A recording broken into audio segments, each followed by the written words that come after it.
Welcome to USA Global TV and Radio, where our mission is to provide education, entertainment, hope, and inspiration. USA Global TV and Radio connects you with experts and audiences all around the world every single day to help you succeed in business and to live a richer life. Visit us at usaglobaltv.com to learn about career and life-changing training and mentoring programs like the Listening Mentor. Subscribe to our newsletter to stay informed about our special programs and offers. Discover how you can become a guest on one of our shows or a host or producer of a USA Global TV and Radio show of your very own. That's USA Global TV and Radio, where the doctor is always in.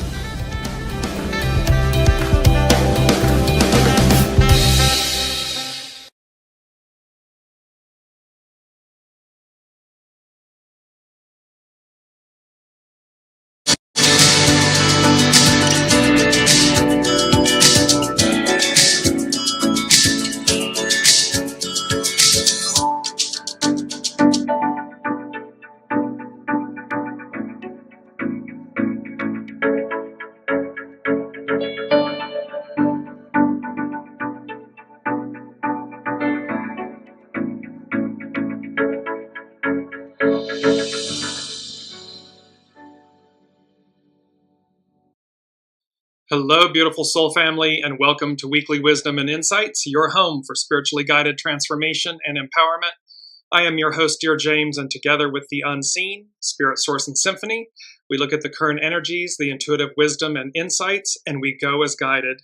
And as we begin Season 4 of Weekly Wisdom and Insights, we do so with tremendously large, huge energies at play that are going to carry us for many, many a moons. Welcome, Alicia. And why? Welcome, Olivia. And why? Because Pluto has just officially entered, as of yesterday, the 19th of November, it has officially entered the sign of Aquarius. We have been talking about this for a good year plus, and it is officially here. And so I want to jump in because there is so much, I don't know about all of you, but there is so much happening. And that is one of the main themes here, how life is going to speed up. Communication is going to speed up. The things that we receive, we experience are going to speed up. You get the idea. So let's jump right in, and and bear with me as we interweave all of this interconnectedness, these themes. So quickly with the main energies, we want to focus primarily on the 12, the 21, and the 3. Hexagram 12, the energy standstill, release. And you're going to see how that plays with number 3, and I just realized it in the moment. And 21, we biting through, discern, using our discernment. And then number 3, difficult beginnings, persevere. Why? And Olivia saying, I just got chills when you said when you said about Pluto, and I said, yes, it's exactly. There's mega energies. So when we look at the astrological influences, and we're really focusing on the Mars-Pluto opposition, how Saturn stationed direct, it's now going forward in Pisces. The full supermoon, this last full moon was a supermoon, and it was the 4th supermoon in a row that occurred on the 15th. That was last Friday in Taurus. And then we have Pluto enters Aquarius, mega, huge, big. And as is the Mars-Pluto opposition, it's playing out again until the end of April. Saturn going direct, it's now time. Things are moving forward. And then on the 21st, tomorrow, the Sun enters Sagittarius and immediately sextiles Pluto. And a sextile is a positive aspect.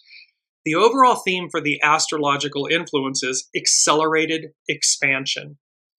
Cannot understate that statement. Accelerated expansion. The main theme, and I'm just going to jump to it very quickly because it's so incredible, is Rise of the Guardians, the Age of Aquarius, Peacock Medicine. So we're going to interweave Rise of the Guardians, Peacock Medicine, and the Age of Aquarius. And we have this beautiful image of the peacock with the stars shining from above and so forth. So we will see how this all plays together. I want to quickly go back to the show on August 21st. The title of that show was A Cosmic Reset, The Unseen Speaks. And in that, the first thing they said was tipping the scales of democracy, liberty, freedom, ... forward. And so again, bear in mind, I'm with you. I'm all with you. What the world looks like, what things appear to be, may drastically change. And so we're going back just to replay this because this is also where number 4 from that show was Mr. Sandman, and it was about Rise of the Guardians and Legends Unite. And we have this beautiful image of Rise of the Guardians, the Age of Aquarius, Peacock Medicine, with the image that we used back in that show, which was Legends Unite and about guardianship. And so that was from then. And then last but not least from that show was As Above, So Below. So bear in mind that this show was right before the Democratic National Convention. I believe in Milwaukee. I'm not sure. I have to remember. Chicago. So Rise of the Guardians and Legends Unite. And just so you understand, so Rise of the Guardians, it's a DreamWorks animation movie from 2012. And the plot is that Jack Frost emerges from a frozen pond with amnesia and finds himself invisible to the mortal realm. 3 centuries later, the Man in the Moon alerts Nicholas St. North of the resurgence of Pitch Black, the boogeyman, who threatens to unleash nightmares upon children. North rallies his fellow guardians, the Easter Bunny, the Sandman, and the Tooth Fairy. And they discover that Jack Frost, has been chosen to join their ranks, to be a guardian. Transported to the North Pole, Jack is told by North that every guardian has a center, which is something they foster in children. Jack knows nothing of his center and resists the call to become a guardian.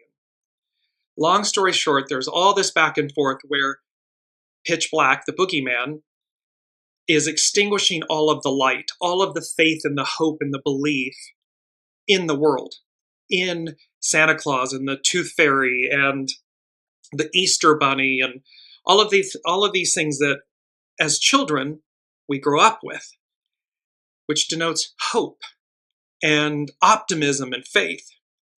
Long story short, due to Pitch Black, every child in the world has stopped believing except for one, Jamie, drastically weakening the guardians.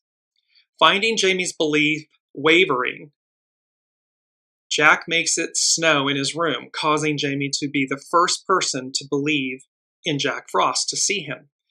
Jack realizes that his center is fun and uses it to gather Jamie's friends, play, and diminish their fear, leading to renewed belief that bolsters the guardians and resurrects Sandman, because Pitch had killed Sandman, which of course is about dreams. Sandman, I'm going to bring this back, is the oldest guardian and the deliverer of dreams. So here we have this moment of where dreams are being killed, lights are being extinguished all around the globe, and through Jack Frost and Jamie, because he was the one child that refused to give up hope. And so as they face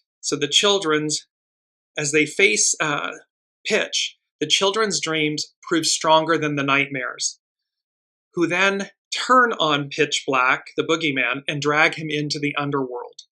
Jack finally accepts his place as the guardian of fun. There's a moment in the film where all of the children and the guardians, and they're beaten down, they're literally just hanging on by a thread. And nightmares and pitch black, and they're bearing down on all of them. And Jamie looks at him and says, "It's not that you don't exist. It's just that I don't believe in you. I don't place my faith or my trust or my hope in you." And that's when they drag Pitch Black, the nightmares in Pitch Black, and he gets dragged to the underworld. So this rise of the Guardians, Pluto enters Aquarius. Aquarius, the age of Aquarius, we the people, and where our hopes and dreams and wishes thrive. They come into the fullness of light. And so it is about this. I understand what the world looks like in this given moment. I understand. However, we have a choice. Do we buy into the boogeyman? Do we buy in to the darkness, to the nightmares? Or like the children with the guardians, peacock medicine, do we rise to the occasion? Pluto in Aquarius, do we rise to the moment? When everything is bearing down on us, do we rise to the occasion? So let's move into these two astrological charts because they are the ones that are playing a major role. And so this is the Taurus full moon astrology chart. And remember, this is the chart in the center. It has the 5-pointed star, which is the star, the flower, and the star of Venus. It's the pentagram. Contained within the pentagram is the pentagon. It is the oldest symbol on Earth, and it represents the divine feminine. It dates back to about 4000 BC. So we're talking about 60-some hundred years here. And there's also then the Christmas tree. There's a 3-tiered kind of Christmas tree in here, which denotes the tree of life and resurrection and so forth. There's a lot of auspiciousness, and this was a Taurus full supermoon. Taurus is ruled by Venus. Venus, divine feminine, sacred feminine. Now let's move to Pluto enters Aquarius. This is the astrological chart for this moment, when Pluto enters Aquarius. There is still, it's just slightly starting to separate, but the star of Venus is still present. The hexagon is still present. But what I noticed right away, and you're going to see, and I'm going to bounce a little bit, but what I noticed right away was the sacred square is present again. It's the big rectangle in the center. I know it's a rectangle, but the unseen refers to it as the sacred square. And then I noticed that there's also, it's like an envelope. Like you see the rectangle and then the triangle at the very top that denotes like the opening of an envelope. So bear with me here while I interweave all of this. So I just want to go to 42, the sacred square. And remember, it has to do with Ma'at in ancient Egypt. Ma'at is the ancient Egyptian goddess of truth, justice, harmony, and balance. She refers to the ancient Egyptian concepts of truth, balance, order, harmony, law, morality, and justice. The fundamental order of the universe. The Egyptians believed strongly that every individual was responsible for his or her own life, and that life should be lived with other people and the earth in mind. In the same way that the gods cared for humanity, so should humans care for each other and the earth which they had been provided with. This philosophy is evident in every aspect of Egyptian culture, from the way they constructed their cities to the balance and symmetry of their temples and monuments. When one lived harmoniously in the will of the gods, then one was living in harmony with the concept of Ma'at and the goddess who embodied that concept. One was free to live however one wanted, of course, and completely ignore the principle of Ma'at. But eventually, one would face the trial which awaited everyone, judgment in the Hall of Truth, also known as the Hall of Two Truths in the afterlife. So we have this divine feminine, the sacred feminine present, the pentagram and the pentagon. We have the sacred square present. Mott and the 42 questions. And this is from chemitexperience.com. And so we have all of this playing out. And then, and let me just go to 1221 as well. I'm going to try to weave all of these together in a moment. So 1221, I just want to bring it because 1221 is in the energies. It represents this hourglass because that is also present in both of these astrological charts. The downside and upside triangles, they're present. Angel number 1221 can represent new beginnings, personal empowerment, and the courage to step out of your comfort zone. It can also be assigned to shed old patterns and beliefs to align with your highest potential. It can be assigned to reevaluate a relationship, whether it's to end one that isn't serving you or to pay attention to your needs in a relationship that's not positive.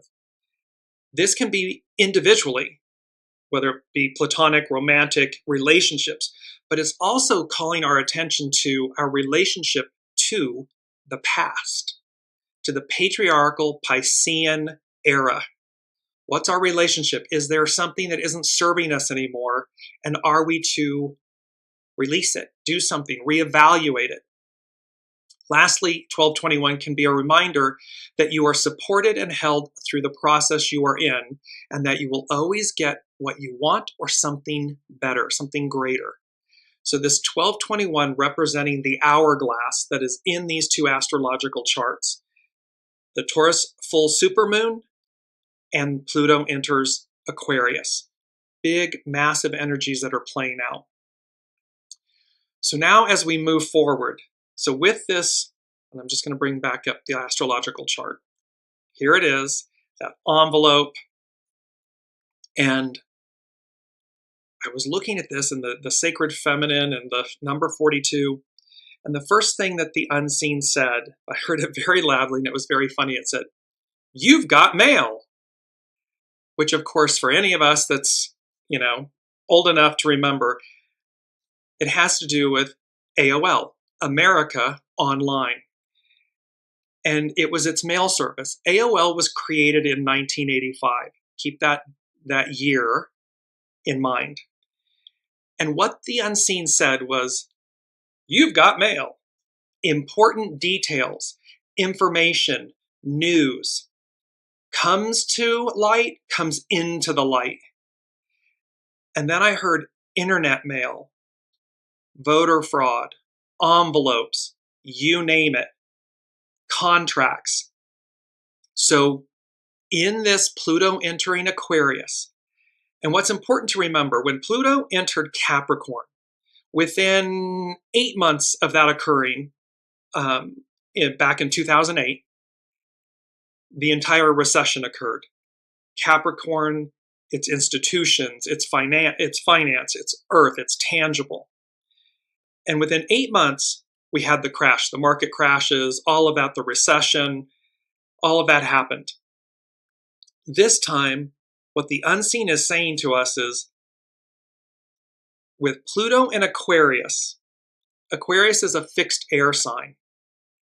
So things are going to happen much more rapidly. It's like it's front end loaded. So where Pluto entering Capricorn took about 8 months to begin the revelation of these the collapse of the institutions and so forth. Pluto in Aquarius, fixed air, stealth. So expect within our personal lives and in the public sphere, you've got mail, information, the way we communicate, things coming to light in a very rapid way. And they said Pluto in Aquarius, it's number 2, and the unseen said a flooding of the airwaves, data dumps, systems overload. So in other words, the amount of information that we could be flooded with, personally, professionally, globally, what I'm hearing in the moment, it will be quote unquote staggering. It will come in, they're giving me Noah's flood, the Noah's Ark and the flood and everything. However, in a air way, communicative. It's going to be things that are communicated to us, things that have technology that are just going to flood the airwaves and come to us in ways of communication.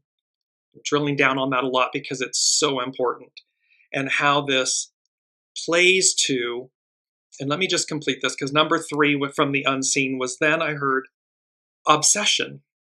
And I was like, the word obsession. I'm like, And then 40-year cycle. What comes next? Release. There's that word from the main energies. So what comes next? This obsession. And then I was like, oh, Calvin Klein. It's a scent. And this is from nowsmellthis.com. Calvin Klein launched Obsession in when? 1985. So You've Got Mail, AOL, 1985. Calvin Klein Obsession, 1985. 2025 is a 40-year cycle. Calvin Klein launched Obsession in 1985, and it was the brand's first blockbuster fragrance, far outselling the 2 fragrances that preceded it, Calvin Klein for women and Calvin Klein for men. Both long discontinued. Like many of the fragrances of the period, it was not meant to speak softly. Quote, the name Obsession is big, like a movie poster for this era, said Calvin Klein. I think of everything I've ever done, how obsessed I was. Everyone is obsessed in the 80s. And of course, the name suggests an obsession with someone, a man obsessed by a woman. Via Women's Wear Daily, January 18th, 1985. Obsession hit its mark perfectly based on the steamy advertising and magazine scent strips. It reportedly sold out at many stores before they even had the first shipment in stock. It continued to be a big seller well into the 1990s. Why is we're using this, so the Calvin Klein Obsession, but the unseen was saying obsession. It's to realize and recognize our obsession with the 1980s and forward, and certainly the 1980s. Everything was bigger than life in the 1980s. It began this 40-year cycle that we are now completing. It was almost like the height of the Piscean patriarchal era. It was like, quote unquote, the good life. Everything was just amplified and magnified. And as I said, it wasn't meant to speak softly. But now that cycle, and certainly this 40-year cycle, is complete. What comes next? Release. And it's interesting that, and the title of this was Calvin Klein Obsession, an appreciation, quote, of sorts. And so in this moment, in this 20-year cycle, in this 40-year completion cycle, expect the unexpected. And recognize how, like with Calvin Klein Obsession, it overtook the 2 preceding fragrances, Calvin Klein for women, Calvin Klein for men. It overtook them. And that's what's happened in our lives. Our divine masculine and our divine feminine, the beauty of them, the harmony of them, the goodness and greatness of them has been overtaken, overshadowed by obsession, by madness, by craziness, by this pursuit to have it all, kill or be killed, have it all. It's not about collaboration and community and unity and everything. It's about, I must have it. I must retain it. It must be mine. However, that cycle of existence is finished, finito, done. And what comes next is our release from it. No longer to return in our lifetimes or beyond. It's done. It's God, the unseen, Allah Buddha, the all that is saying, been there, done that. Let's get on with it. It's like, I'm bored with myself. Let's get on with it. Because there's more. There's something greater. There's something more on offer. What is that? It's number 4 from the unseen. A new digital age. The expansion of consciousness. And they said, like analog to digital, binary to quantum. I'm going to go into those definitions and terms next week in next week's show, because it'll be a continuation of Pluto moving into Aquarius and so forth, the title of which is going to be Crossing the Threshold into a New Tomorrow, Eagle Medicine. A little primer for next week. But to go back to this, what's on offer? What comes after the release? And it's number 4, it's foundational. A new digital age, the expansion of consciousness. Like analog to digital, binary to quantum. We've talked about this, like color to technicolor. Going back where we began, but an octave higher. And then I heard in quotes, and it was in last week's show, ain't nothing like the real thing, baby. Original intelligence. So how our consciousness, accelerated expansion, and how our consciousness expands, not through artificial intelligence or things that are artificial,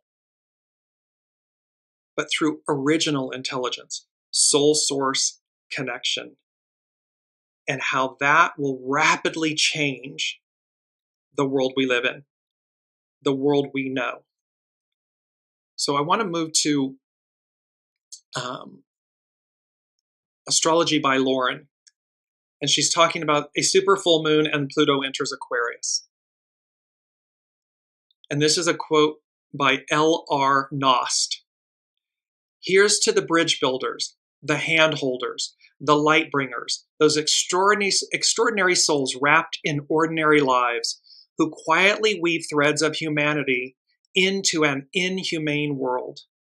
They are the unsung heroes in a world at war with itself. They are the whisperers of hope that peace is possible. Look for them in this present darkness. Light your candle with their flame, and then go. Build bridges, hold hands, bring light to a dark and desperate world. Be the hero you are looking for. Peace is possible. It begins with us. We are Rise of the Guardians, as above, so below. Legends unite.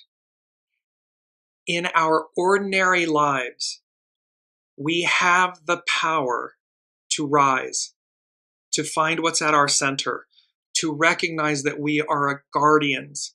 We are the guardians of our souls. We are the guardians of Mother Earth. We are the guardians of our soul source connection. We are the guardians of everything that comes through us. And it is in this moment, in the face, like Rise of the Guardians, the animated film, in the face of all of this overwhelming darkness, nightmares, boogeyman, pitch black, is to stand beaten, battered, bruised, is to stand in the face and speak power to truth, or truth to power, to speak truth to power. To say, it's not that you don't exist. I know you exist. I'm just not afraid of you. That's what he said. I'm just not afraid of you. And that caused pitch black and the nightmares to collapse, consume themselves, because they held no power any longer. It was done and gone. So imagine when we say that, unite to ourselves internally first. The shadow aspect. It's not that you don't exist. I'm just not afraid of you. I'm going to harness your darkness, your energy, your cloak of opposites to heal myself, to thrive, to rise above. Not to allow you to extinguish my light, but to cause it to increase and radiate. Astrology by Lauren. This is the last of the 4 super full moons we have had this year. The first of these, on August 19th, was square the planet Uranus. The full moon on Friday, November 15th, is conjunct the planet of chaos and change. At 24 degrees Taurus, it is only 1 degree away from culmination. You can just feel the electricity crackling as we approach this moon. These supermoons are magnificent and powerful. Creators of the king tides, they also have influence over the affairs of the earth as well as humankind. Just a few days after the full moon, on November 19th, yesterday, Pluto will enter the sign of Aquarius, where it will remain until 2043. It goes into 2024 because of retrogrades, when it will begin to enter the sign of Pisces. We are in this for the long haul. It's almost a 20-year expanse. Uranus is considered by many to be the modern ruler of Aquarius. Saturn is the ancient ruler. So it also seems appropriate for this Uranian full moon to escort Pluto into this next era of our lives. So this Taurus full supermoon conjunct Uranus, conjunct Algol, and Algol in modern times representing the sacred feminine, escorting, accompanying Pluto into this next era of our lives. With Uranus in the spotlight holding court for the full moon, it could feel as if we are standing on the threshold of something both awful and awe-inspiring all at the same time. As an agent of chaos and change, we are all going to have to be flexible over the next few days. She's talking about the full moon energies, riding the wild tailwinds of this super moon. For once we step over that threshold, remember next week's show is crossing the threshold into a new tomorrow, eagle medicine. It could feel very much like there is no turning back and things will never quite be the same again.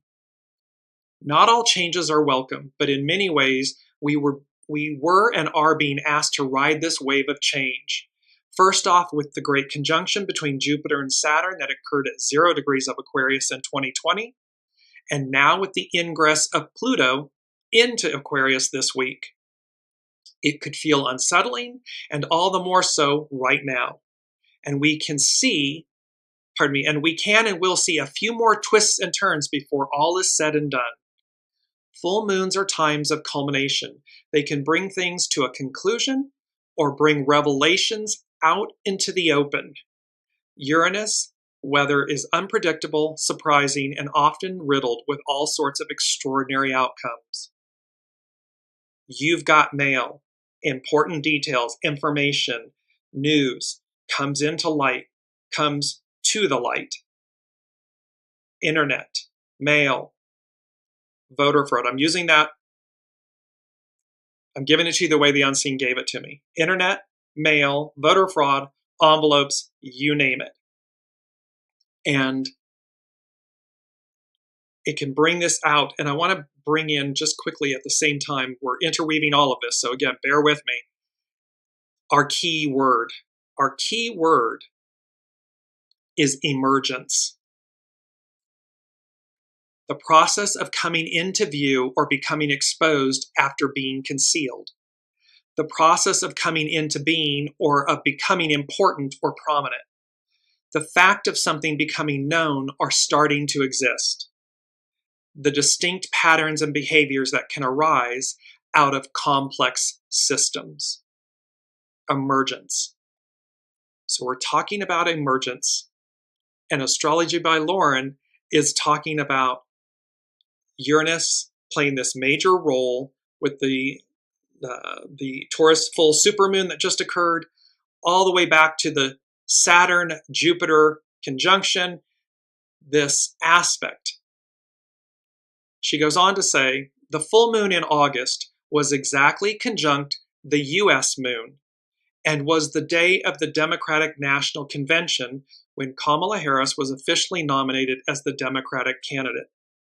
Going back to that show, this is when Rise, a Cosmic Reset, the unseen speaks, tipping the scales of democracy, liberty, freedom forward. And Legends Unite, Rise of the Guardians, Sandman. the oldest guardian, the deliverer of dreams, the guardian of dreams. And you see how in the movie, Pitch Black kills Sandman. But through hope and faith and the light and facing the darkness, in the animated movie, Sandman is resurrected. So the dreams are resurrected. The lights do not extinguish. They multiply and rapidly come back online. Pluto in Aquarius. This full moon follows the election in which Trump appears to have won handily. But note that there could still be a few twists and turns to this story over the months ahead. In our own personal lives, we should also be prepared for some surprising twists of our own. Plans can change, circumstances change. We learn something that has this capacity to change our whole perspective. And it would not be surprising if many find themselves at a juncture in their lives in which they find themselves adjusting to sudden changes in their lives. These could be changes that already occurred, are occurring, or that you are planning to make. The retrograde phase of Uranus is when, and Uranus is retrograde right now, is when we are asked to make those internal adjustments that allow us to adapt to what change may come. Change, change, change. It's all about change, and it's all about how we embrace change, and it's all about how we as guardians rise to the occasion. We rise to the moment. It is not to recoil. It is not to succumb. It is not to give up. It is not the shadow definition of surrender. It is the light version, the soul version of surrender, which is surrender to your soul source connection. Pierce the illusion, pierce the veil, and connect to your center. Recognize what it is, what it offers, who you truly are, and then to walk the talk in that lane, in that vein. Because that's, as Mot, ancient Egypt, exactly, and Alicia's saying we choose to be here at this time. Exactly, 8 billion souls chose to be here, chose to play their divine roles. And as the sacred square, 42, and Mot, we are meant to be in harmony with one another, in harmony with Mother Earth, and to live our lives with grace and goodness, so that, and I just want to bring this in because it's from John 13, 34, 35. A new commandment I give to you, that you love one another. Just as I have loved you, you also are to love one another. By this, all people will know that you are my disciples, if you have love for one another. This verse, this biblical verse, is reaffirming what predates it with Mot and the ancient Egyptians and the sacred square and 42. It is saying, love thy neighbor. It is saying to love Mother Earth. It is to recognize that we are the custodians of our lives, of one another, of Mother Earth, of our experience. And should we choose to do otherwise, you meet Mot, and the ostrich feather, a white feather, she places the feather on a scale of justice, and she weighs your heart against the weight of the feather. It doesn't mean that we have to be perfect. It means that is the purity of our intentions, is the purity of our lives such that it is not heavier than the weight of the feather. If we are not doing that, we're standing in the light, we are literally amplifying, magnifying truth, light, kindness, goodness, justice in a way that respects each of us, and it respects Mother Earth. Anything less than that it goes to number 8 and it's coming in. So, and I wanted to play this. I'm going to put it in the show comments on the Dearjames Facebook page afterwards. Number 8 from the unseen is 40-year cycle of completion, introduction to the new age, the age of Aquarius. And in the chart, I'm going to come back to Astrology by Lauren. In the chart, I'm just bringing up the astrological chart again. You see at the bottom, so we have the envelope, the rectangle, the top flap looks like an envelope. At the base, the bottom, is this flap that's separating.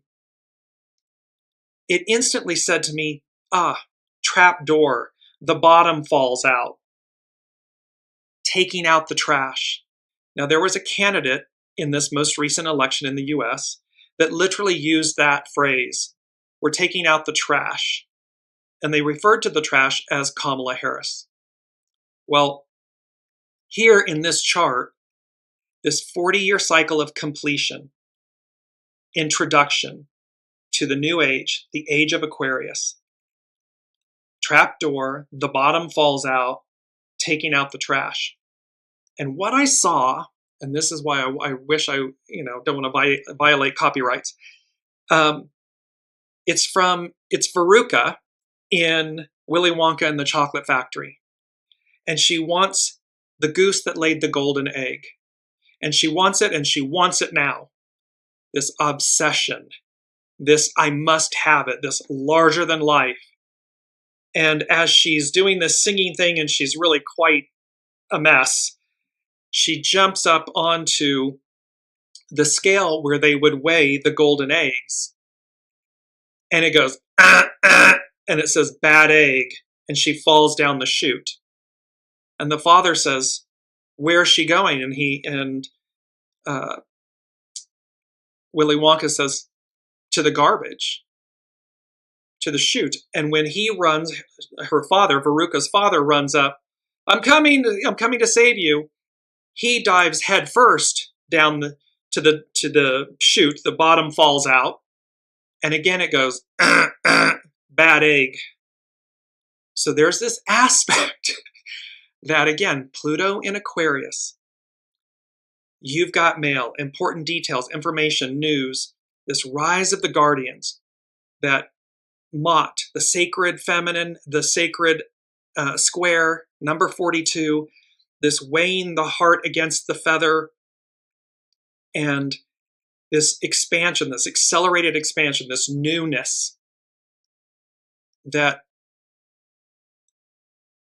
through this astrology, as above, so below, there's a trap door, there's a bottom that's falling out, and quote unquote, the trash is being taken out.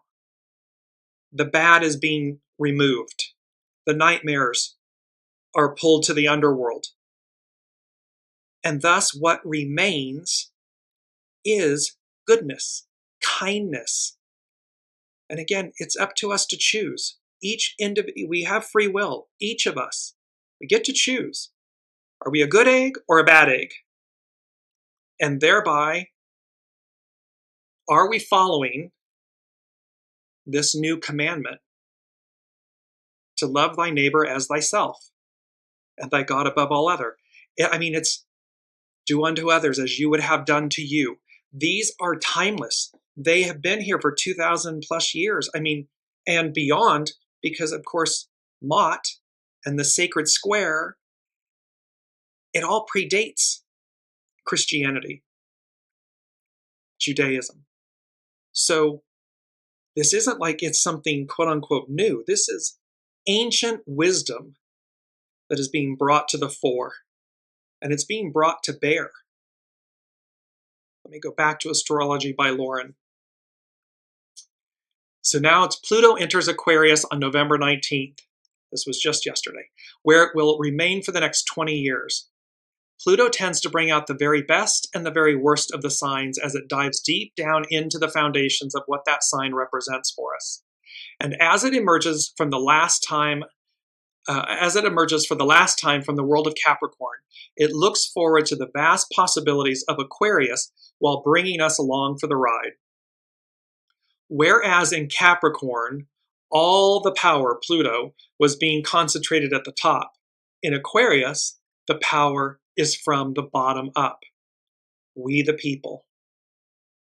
And whereas in Capricorn we cling to the laws, the hard and fast infrastructures, traditions, and the past, in Aquarius we look to the future, understand that sometimes we need to change and evolve our structures to accommodate an evolving society. So Aquarius is forward thinking, forward living, forward being.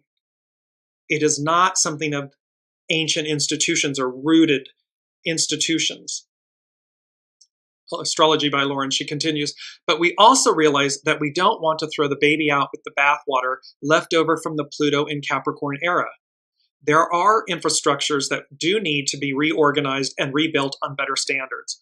There are things that need to be updated, but you don't want to get rid of the ones that work. There are laws that can be oppressive and discriminating, but you don't want to get rid of the laws that keep us free from harm and support our freedoms. So there's this point of, like, we've said that so many times in Weekly Wisdom and Insights. We don't throw the baby out with the bathwater.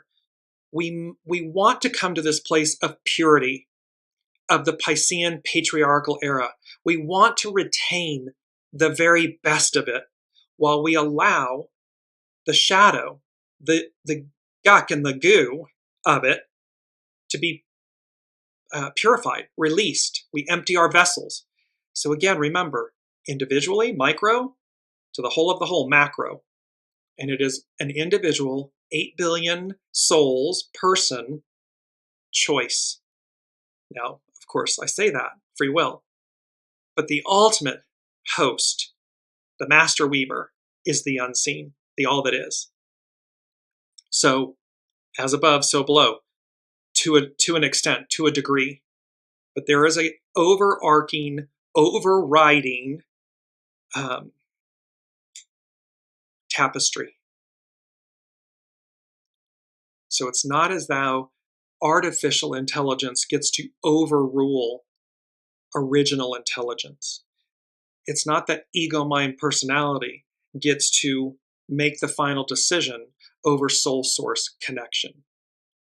It is exactly the inverse of that. Lauren goes on, you know there are deep wounds to heal when Pluto in Aquarius is expressed as selfishness and indifference, when it seems too difficult to change your own behaviors to benefit the larger whole. When rather than uniting with others in common cause, the power of the people devolves into tribalism, scapegoating, zealotry, a vapid mob mentality, and populist fascist regimes. These are the Pluto in Aquarius red flags. It's the shadow aspect of it. You know you are on the right track when Pluto in Aquarius, when you hear words like liberty, equality, freedom, and brother, sisterhood, when your tent is big enough to hold everyone without exception and recognize the strength that comes from shared ideals put into application. This is about everyone has a place at the table. Back in the day, we would have called it, in the 80s, we would have called it the United Colors of Benetton. It's that in our diversity, we recognize the peacock, we're coming to that, in all the colors under the rainbow, we recognize our strength, our unity, our divinity. Lauren concludes, and technological advances in service to the greater good of humanity. You know you are on the right track when you recognize the meaning of the words from Abraham Lincoln's Gettysburg Address, quote, that government of the people, by the people, for the people, shall not perish from the earth, and if anything, will only be improved. We are being shown, again, the shadow aspect of the Capricorn and the patriarchal, so Pluto and Capricorn, patriarchal, the 80s, the obsessions, all of this, we're being shown that, which is the shadow aspect. Because in the ending is the beginning, and the beginning is the ending. So in this transfer from Capricorn to Aquarius, from Piscean patriarchal to Aquarian matriarchal, we're being shown both the worst of the worst and the high of the highs, of what's possible in these moments. And it's with that, it's number 5 from the unseen. And they said, how we think, speak, and communicate advances, accelerates. And they said, hang on for the ride. And remember, we've got Uranus playing here. I mean, Uranus is prominent in the show. Hang on for the ride means, quote, to brace yourself and stay involved in a situation that is likely to be exciting, unpredictable, or even chaotic. Essentially saying, hold on tight because things are about to get interesting. That's an understatement. It also suggests that the upcoming experience will be thrilling and potentially a bit wild. While hang on implies actively staying involved, the phrase can also indicate that you might not have full control over what happens, but you are choosing to go along with it, meaning we're going along with the ride.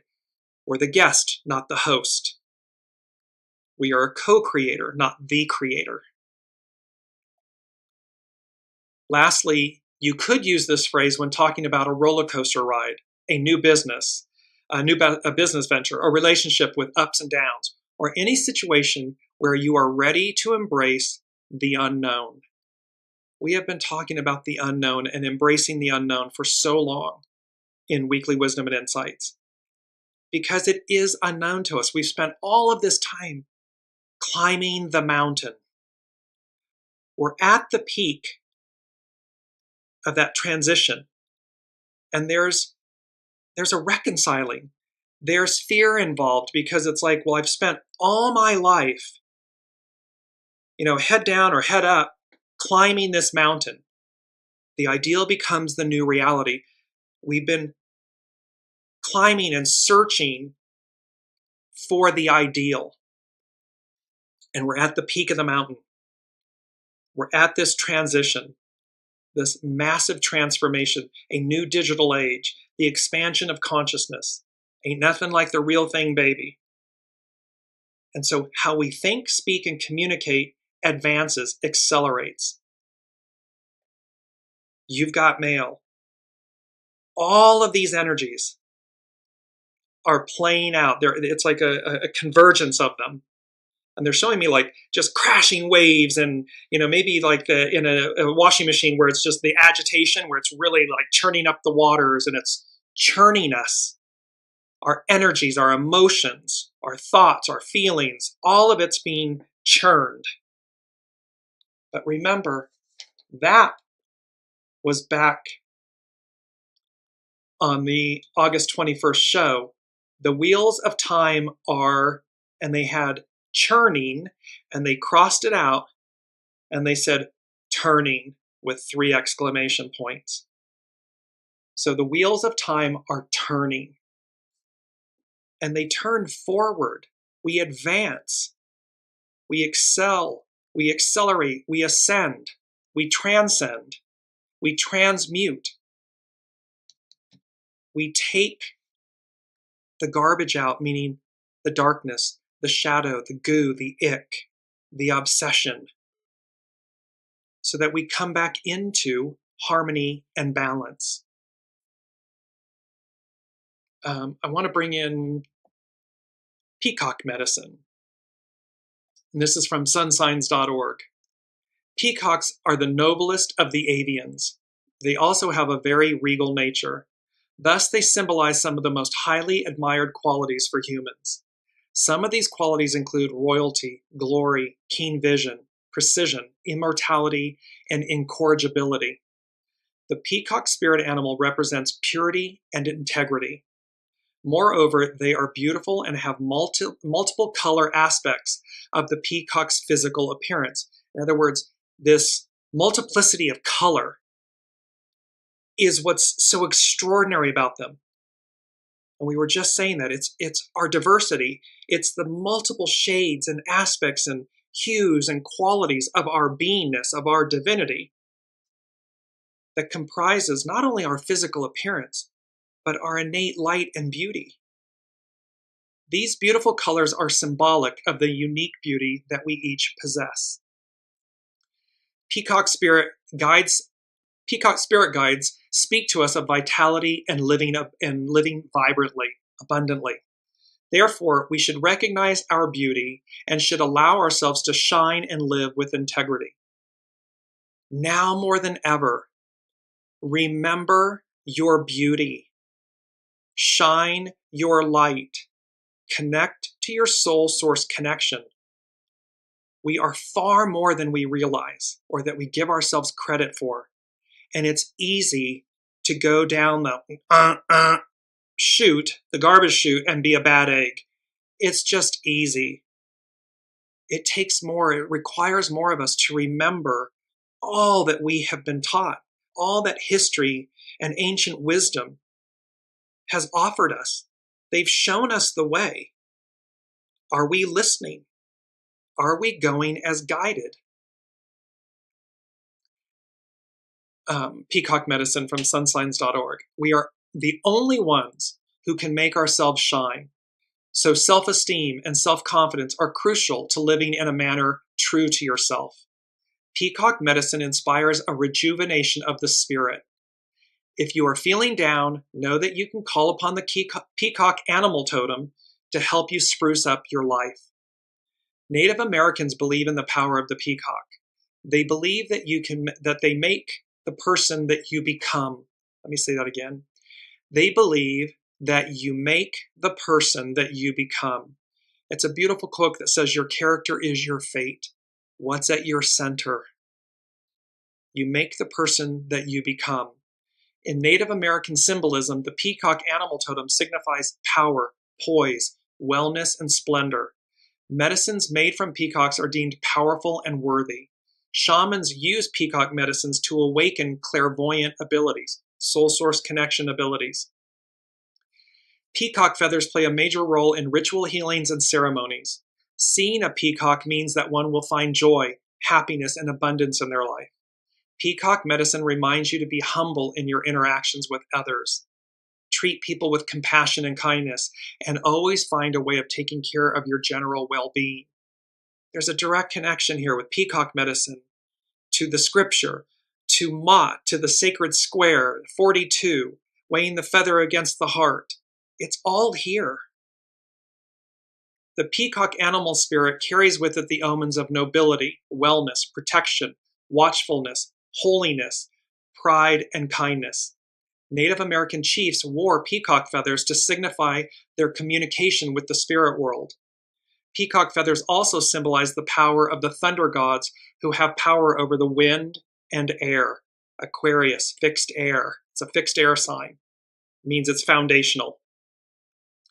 In Christianity, the peacock signifies eternal life and resurrection as depicted by the life of Christ. The peacock sheds its feathers every year, and they grow back in the glory and grandeur they possess. This regal bird becomes its majestic self once again as it regains its feathers. It's the phoenix rising. It's the molting, the going through the fire to be reborn, renewed.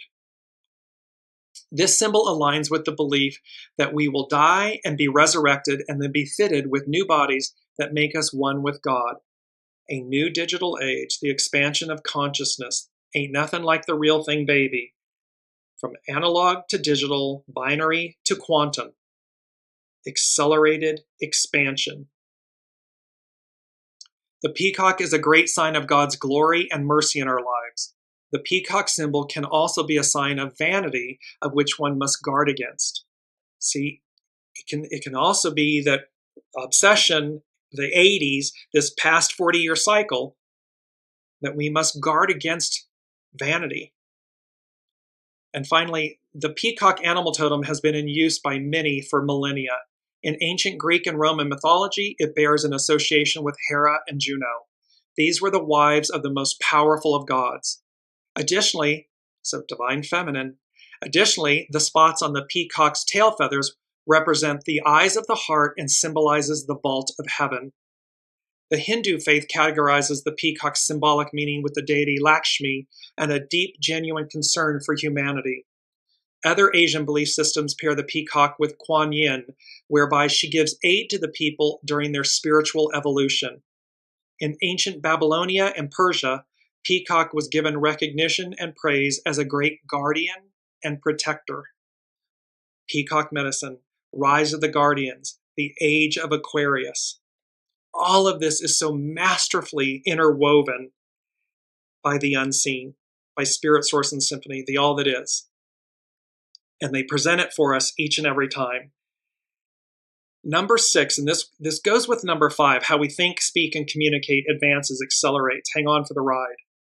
Number 6 from the unseen is, I heard Midas touch, Mazda rotary engine. And I want to bring up this image. This is what they were showing me, and we have spoken about this before in past shows. Where in the moment, our ego, mind, personality is one piston. Like, imagine a cylinder, a piston engine. They're cylinders. They are independent and they go up and down. So the ego, mind, personality is one piston. The heart is another piston. And the soul source connection is another piston. All three are operating independent of one another. Age of Aquarius, Pluto in Aquarius, how we think, speak, and communicate advances, accelerates. It's about the Mazda engine. And they gave me AHURA Mazda. AHURA Mazda is the Lord of Wisdom. It is the creator, deity, and the god of the sky in the Iranian religion, Zoroastrianism. So, and recognized in ancient Babylonia and Persia, Peacock was given recognition and praise as a great guardian and protector. So here we have AHURA Mazda, the rotary engine.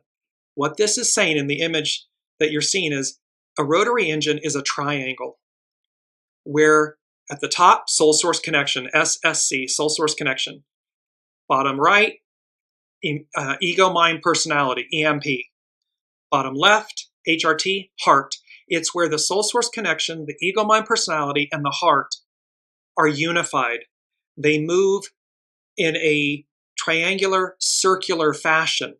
They are one with one another. They are not disconnected from one another.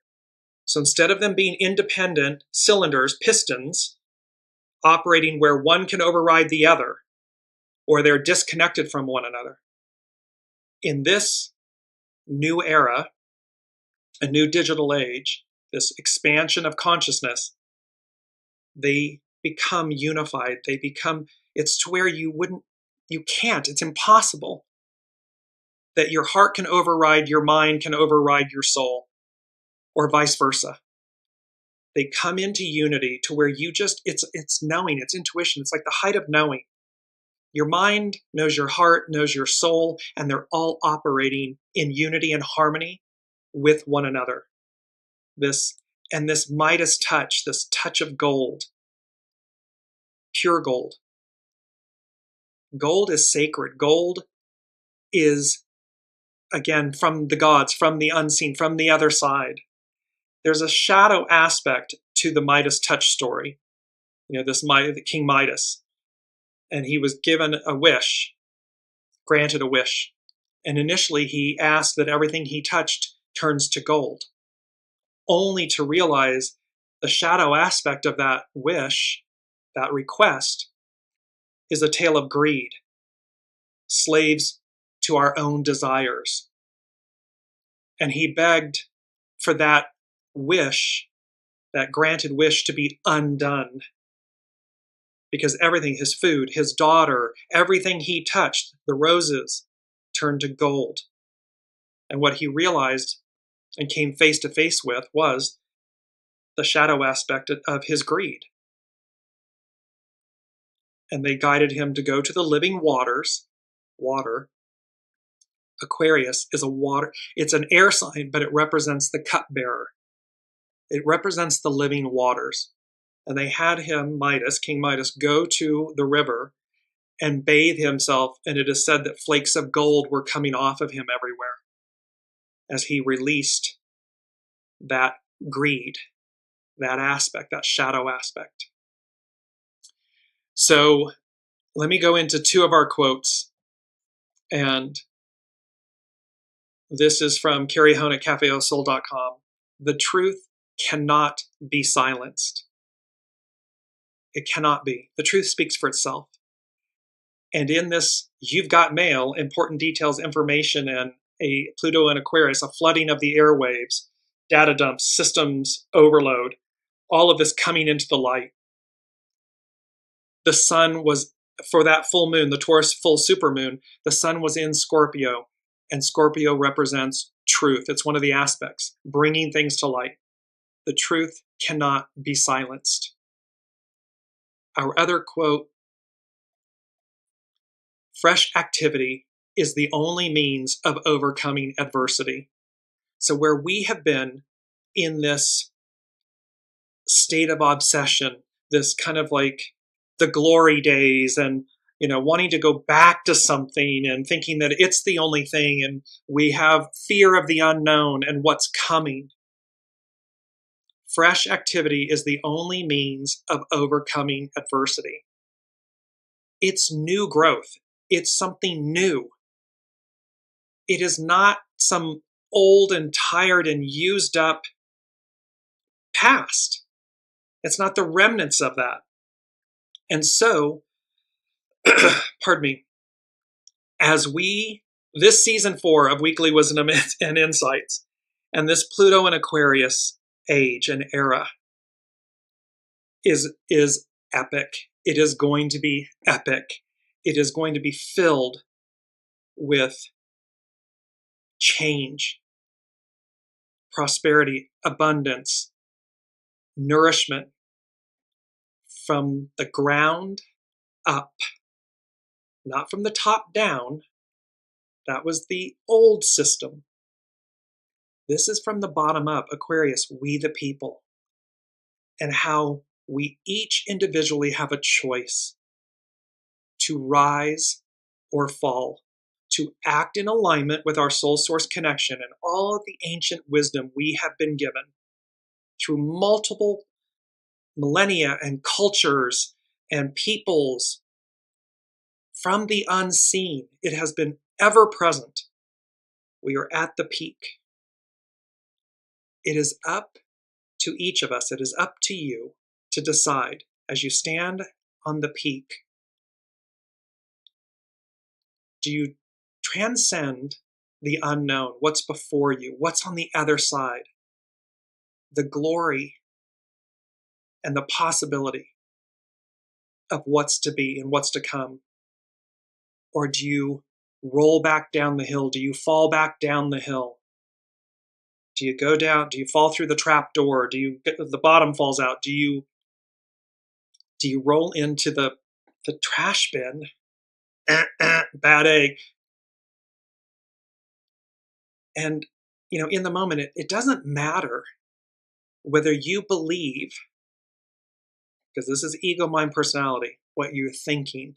You can think all day long that what you're thinking, your position, is correct and right and true. However, you're thinking it. What each of us must do is come down into our heart center, our soul source connection, our center, and ask, what's really true? And once you know that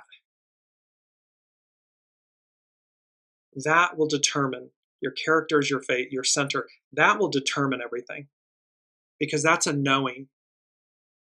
That comes from a higher source, original intelligence. And you're either in alignment with it or you're in defiance of it. So that's where we are. Epic. I mean, this show could go on for 3 hours. We will pick this all back up in next week's show, in a way, because we're going to add on to these themes because it's so big. This Pluto in Aquarius and everything that will occur between now and end of first quarter next year, 2025. This 40-year cycle of completion and introduction to the new age and the age of Aquarius. It requires, there's a lot here to unpack and to process and to share. So until next week, if you're not already doing it, please consider upgrading your operating system, your internal operating system. Choose to, as it's so eloquently, I just want to close with it again. As this biblical scripture, John 13:34-35, a new commandment I give to you, that you love one another, just as I have loved you. You also are to love one another. By this, all people will know that you are my disciples, if you have love for one another. It's self-evident. What's at your center, what's at your heart will speak. It will speak for itself. If you're not already doing that, please consider upgrading your operating system, because it will change your life forever. So thank you all. I love you all for being on this journey. I'm so excited to embark on year 4 of Weekly Wisdom and Insights. And until next week, be well, be kind, and we will love one another, love yourself and love one another, and we will see you next week.